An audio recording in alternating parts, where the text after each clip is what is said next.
So first, tell me what life was like for you before coming here to Links. For me, life was a mess, a big mess. It was in crumbles. I was headed for a dead end, seriously. Um, I no longer cared about my dreams anymore due to how much hurt and pain I was feeling at the time. I feel like it was no way that I could overcome or survive anything. So I ran into Miss Wanda, and it was in this room that I told her, I felt like, who did she think she was to tell me that I needed help with her? Because I thought I could do it by myself.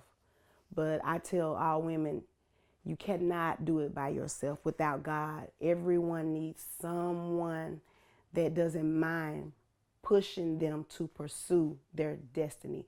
You don't have to be perfect to be driven to have a purpose. You do not have to be perfect to be powerful. All you need is to be driven.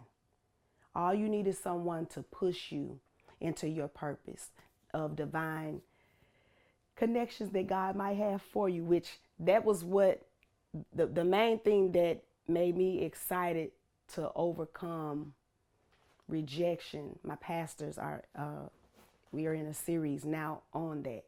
My main thing was I was rejected through abuse, verbal abuse, emotional abuse, physical abuse, sexual abuse, all kind of things. I was even my own abuser for a long time. So I came here. I know I didn't want to die, so I knew I had to survive.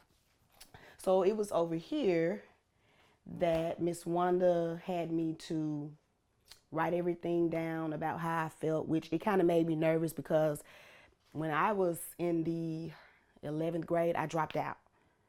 And I just said, forget it, I'm not going back. So I was nervous when she would tell me, okay, you're going to go back to school. And I'm like, no, I'm going to forget everything. I feel illiterate. I'm not going to remember anything. But I did it. And it was some good moments in here. But the tears started here. I wanted to walk out the door from here. Now, So tell me what memories, what brings you back into this room? What does this room remind you? wow, I was afraid. Um, you know what? Being out there on those drugs like that, my thing was I was trying to run to everything that didn't make me feel how bad the hurt felt. That was my thing. I didn't want to feel that. I didn't want to remember how bad the pain felt from things I caused in my life. So when I walked in this door, I knew that a change was coming. I didn't know how long it would be, but I wanted my life back bad enough. When it came to the point of my parents telling me that they took out, insurance on me, I'm like, oh my God, I did not know that I was just that bad off, that the only thing they had left was to have me a good burial, you know? So in this room, some nights we light the fireplace. I liked mopping, sweeping, basically in this room is where I found my peace. I remembered that coming through that door, I was either going to be a better me, or leaving out that door, I was going to be a dead me. Walking down these halls, not all the time I felt like I would ever have a place of my own again. So when I got here, at first I was nervous because I'm like, I don't want to be in the shelter because most of them not always have a pleasant smell. I've never wanted to be away from home. So when I came here and found home here, this was my room. And so many nights in here,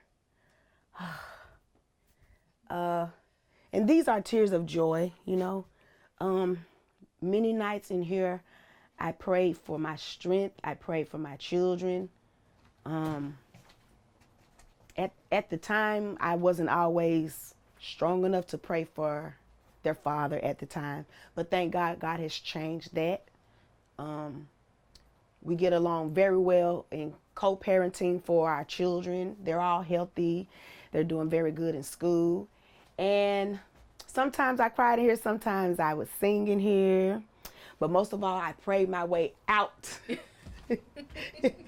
In this room was where we came to ourselves. The question was, after all the nutrition getting and everything, going over our vitamins, going over our health, our plan, this was the room that we came to where Miss Wanda would ask us, okay, now look, you got to face you. What are you going to do about your situation? Are you going to cry to keep going, or are you going to cry to give up? My answer was no, absolutely. It wasn't an option, giving up. It was in here that we had our cooking lessons. Of course, I do like to cook. In here, we prepared our own meals, laundry. I felt at home, but my main purpose for coming here was to make sure that when I left, I would be a better me as a woman, as an educated graduate, a better mother to my children from my failures, and most of all, to keep a relationship with God.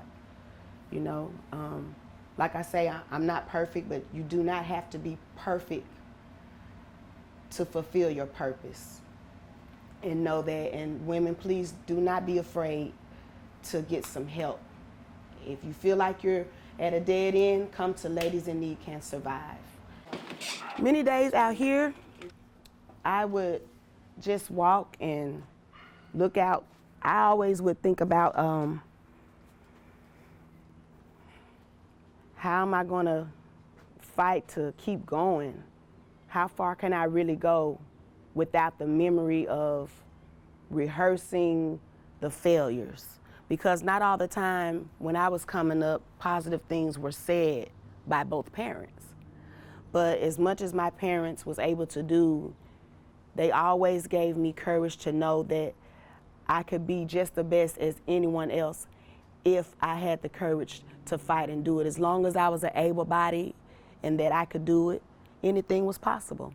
So a lot of days out here, I just would come and I would think out loud and just thank God for the days ahead of knowing things was going to get better.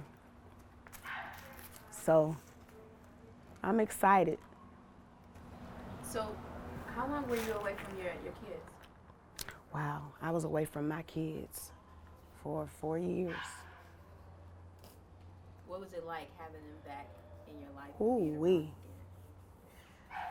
My children, this is going to be something big for me not to even break down. My children have always and will forever be in my heart, in my soul, in my life.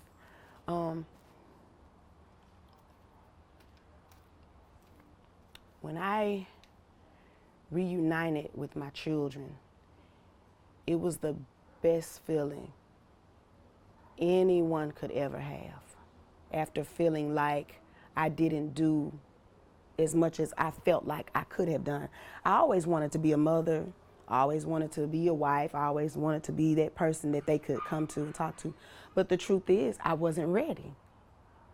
I wasn't ready. I was raised in the church, and I really just didn't have a chance to live as far as me as an individual, because I moved so fast, you know, out of rebellions. But my children are the best thing that has ever happened to me, and I'm so proud of them. And most children don't like school, but my children absolutely love school. They love going to church. They love dancing, praising God. So I'm excited about this, you know, and you know, I would like to encourage women as well to hold your head up. Keep going. Whatever you have to do to be a better you, do it. Be the best. I tell my daughter, be the best you that you can be. No one can beat you being you. Your failures, the ugly, the good, the bad, the crying, the smiling, can't nobody do it like you. The breaking, the shaking, the building, the courage. No one can beat you allowing that to come in your life. Be the best you that you can be and keep God first, because with him, all things are possible. He's the smartest man I know. He's never made a mistake. And because of that, I'm still here, because I got purpose. And I refuse to let that purpose go by not surviving. I refuse to be defeated by my past.